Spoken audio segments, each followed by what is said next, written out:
भाई साहब मतलब पवन सिंह का बॉलीवुड में सबसे बड़ा तबाही तबाही तबाही। देखिए पवन सिंह के इस पूरी शूटिंग वीडियो को आगे देखते हैं, उससे पहले आप सबको बता दूं कि भाई पवन सिंह ने बीते दिन पहले जो बॉलीवुड में मुंबई में जा करके सबसे बड़े गाने का शूटिंग कंप्लीट किए थे, उसका shooting video clips social media पर वायरल हो चुका है। भाई इतना ज़बरदस्त तरीके का गाना है, हिंदी सॉन्ग बॉलीवुड सॉन्ग होने वाला है और पूरी तरीके से आप सबको भोजपुरिया फील भी इस गाने में नज़र आने वाला है। जो कि इस गाने का शूटिंग वीडियो आप सभी अपने मोबाइल का स्क्रीन पर देख पा रहे होंगे। पवन सिंह किस तरीके से पूरी तरीके से देखिए भोजपुरिया स्टाइल में पवन सिंह बॉलीवुड हीरोइन एक्ट्रेस के साथ में अपना जबाज वाला अंदाज दिखाते हुए नजर आ रहे हैं। भाई इतना तो कंफर्म है कि पवन सिंह का यह गाना आते ही पूरी तरीके से तबाही मचा करके रख देगा।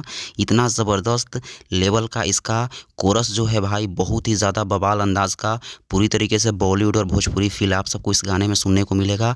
बस ज़्यादा लेट नहीं है, नए साल आते ही पवन सिंह के इस गाने को आप सबके बीच में रिलीज़ कर दिया जाएगा। नया साल में नया धमाल पवन सिंह का आप सबको देखने को मिलेगा। एक से एक बॉलीवुड गाने आ रहे हैं भाई, बहुत बवाल गाना है। बाकी जाते जाते इस वीडियो को शेयर करिए और ऐसे ही वीडियो सबसे पहले देखने के लिए इस चैनल को सब्सक्राइब करिए। धन्यवाद।